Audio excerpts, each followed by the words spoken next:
నా పేరు శరణ్య. నేను ఈశ్వర్ సాయిలో కో క్యారెక్టర్ ఈశ్వర్ సాయి వైఫ్ని. బేసిక్గా నా హస్బెండ్ నార్మల్గా అయితే మాత్రం మా రిలేషన్ 7 years బట్టి ఎప్పుడు ఎలాంటి డిస్టర్బెన్స్ అయితే లేదు. ట్రూత్గా చెప్పాలంటే నా హస్బెండ్లో నేను ఈ 7 సంవత్సరాలు ఒక్కసారి కూడా నేను ఎప్పుడు ఇలాంటి పొరపాట్లు ఎప్పుడు చూడలేదు. టెక్స్టులు మెసేజ్లు నా దగ్గర ప్రూఫ్లు ఉన్నాయి. చూపిస్తే మాత్రం అంటే ఇట్లా ఎలా వస్తుందంటే మరి నా హస్బెండ్ కూడా చెప్పడం ఏంటంటే తనే ఇట్లా నన్ను కొంచెం ఇది చేసింది. సో అందుకోసమని ఏ అబ్బాయి అయినా సరే మరి ఎట్లా ఇలాగే అయిపోయింది ఇంకా అని చెప్పి తను చెప్తున్నాడు. మరి ఆ అమ్మాయి ఏమంటుందంటే నాతో కూడా చాలా మంచిగా మాట్లాడేది. సో నేను లాస్ట్ టైం సూసైడ్ చేసుకోవడానికి వెళ్ళాను అనమాట. ఇట్లా ఈ అమ్మాయి విషయంలోనే కొంచెం నాకేదో కొంచెం నెగిటివ్ వైబ్ వచ్చి సో నేను బయటికి అంటే నేను సూసైడ్ చేసుకోవడం వరకు వెళ్ళిపోయాను. నాకు బాబు ఉన్నాడు, బాబుని తీసుకొని సూసైడ్ చేసుకోవడానికి వరకు వెళ్ళిపోతే ఆ అమ్మాయి నా కోసం ఫుల్గా అంటే ఎక్కడ ఇది బాగా స్ప్రెడ్ అయిపోతుందా ఏంటి అనుకుందో ఏమో తెలియదు, కానీ కంటిన్యూగా నన్ను ఫాలోఅప్ చేస్తూ ఎక్కడున్నావు ఏమైంది నాకు అప్పుడు కూడా ఏం డౌట్ రాలేదు. తర్వాత చూస్తే మెసేజ్లు ఇవి అవి అన్నీ చూస్తే ఇలా రావాలి, మీ అన్న రావాలి. మెయిన్ వాళ్ళిద్దరికి కలిపి ఒక ఆయన ఉన్నాడు, ఆయన రిత్విక్ అని చెప్పి వాళ్ళిద్దరు మీడియేటర్, అబ్బాయి పర్సనల్ అసిస్టెంట్ ఇద్దరికి. సో అసలు ఆ అబ్బాయి ఫోన్లో ఎన్ని టెక్స్టులు ఇవన్నీ బ్యాకప్ చేసి చూస్తే అసలు చాలా ఇదిగా ఉంది. సో నేనైతే మాత్రం కోరుకునేది ఏంటంటే నా హస్బెండ్ అయితే తప్పైపోయింది, నాకు ఒక ఛాన్స్ అయితే ఇవ్వు అని చెప్పి ఆయన చెప్తున్నారు. కానీ ఆ అమ్మాయి నుండి ఎప్పుడు నేను ఏం ఫేస్ చేస్తానో తెలీదు. కానీ ఎందుకంటే ఇప్పుడు నాలాంటి అమ్మాయికి అంతమంది ఫాలోవర్స్ ఉండి పైగా నాతో ఇంత మంచిగా ఉండి ఇంత చేసిందంటే వాళ్ళ అమ్మగారి రికార్డు కూడా ఉంది. నేను పొద్దున్న వాళ్ళ అమ్మగారికి ఫోన్ చేసి అడిగితే మా అమ్మాయి అంతే అలాగే చేస్తుంది అని చెప్పి అంటుంది. నా దగ్గర రికార్డు ఉంది. ఫోను స్విచ్ ఆఫ్ అయ్యేటప్పటికి నా దగ్గర ప్రూఫ్ లేకుండా ఉంది. ఆన్ చేస్తే అది కూడా ఇస్తాను.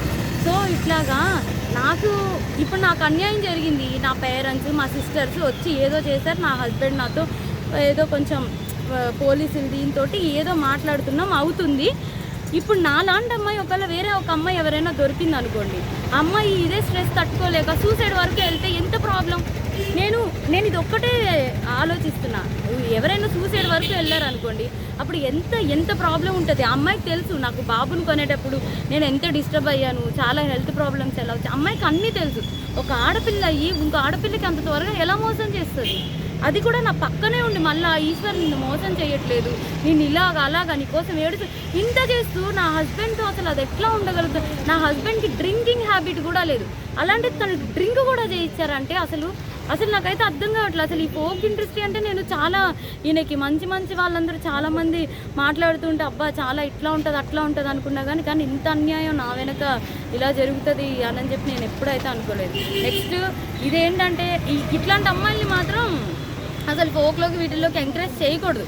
ఎందుకంటే ఇప్పుడు నా హస్బెండ్కి జరిగింది, రేపు అన్న రోజు ఇంకో హస్బెండ్ వాళ్ళ అమ్మగారే చెప్తున్నారు కదా డైరెక్ట్గా మా అమ్మాయి అంతే అని చెప్పి. సో ఇవన్నీ కొంచెం చూసుకొని కొంచెం ఫోక్లోకి తీసుకునేప్పుడు కూడా మనుషుల కోసం నేను మిగతా వాళ్ళని అనట్లేదు, కానీ ఇట్లాంటి వాళ్ళని మాత్రం కొంచెం చూసుకోండి. కాపురాలు పోతాయి, చిన్నపిల్లల లైఫ్లు పోతాయి. కాబట్టి క్యాస్టింగ్ క్యాచ్ అనేది బేసిక్లీ ఫిల్మ్ ఇండస్ట్రీలో ఫోక్ ఇండస్ట్రీలో జరుగుతుందనే ఆరోపణలు ఉన్నాయి. మరి దాని మీద మీ అభిప్రాయం ఏంటి? ఇది కూడా అదే కోణానికి చెందిందా లేకపోతే ఇండివిజువల్? అట్లా ఏం లేదు, నిజం చెప్తున్నాను కదా. మా హస్బెండ్కి డ్రింకింగ్ హ్యాబిట్ లేదంటే మీరు ఆలోచించండి. నా డెలివరీ దగ్గర నుండి ప్రతి ఒక్కటి నా హస్బెండ్ నన్ను పువ్వుల్లో పెట్టి చూసుకున్నాడు. ఏ రోజు ఇప్పుడు నా హస్బెండ్ విషయంలో 1 minute నేను ఆలోచిస్తున్నానంటే దీనికే. నా బిడ్డను కానీ నన్ను కానీ ఇంత కేర్గా చూసుకుని అబ్బాయి ఏమంటున్నాడు, ఇప్పుడు ఒక అమ్మాయి వచ్చి నా మీద పడిపోతే నేను ఏం చేస్తా, ఇప్పుడు ఒక షూట్లో ఉన్న వాళ్ళం మేము అంత క్లోజ్ అయిపోతుంటే నేను ఏం చేయగలుగుతా అంటున్నాడు. అప్పుడు నేను నా హస్బెండ్కి చెప్తున్నాను నువ్వు చేసింది తప్పు, మరి అమ్మాయి పడితే మరి నీకు తెలీదా, ఆబ్వియస్గా ఒక అబ్బాయి ఇప్పుడు నీకు పెళ్ళం బిడ్డలు ఉన్నారు నీకు ఆ మాత్రం తెలీదా అంటే ఇంకా అయిపోయింది ఏదో అయిపోయింది. కానీ ఆ అమ్మాయికి తెలియాలి కదా, ఒక ఆడపిల్ల అయ్యి మరి తనకి తెలియాలి కదా.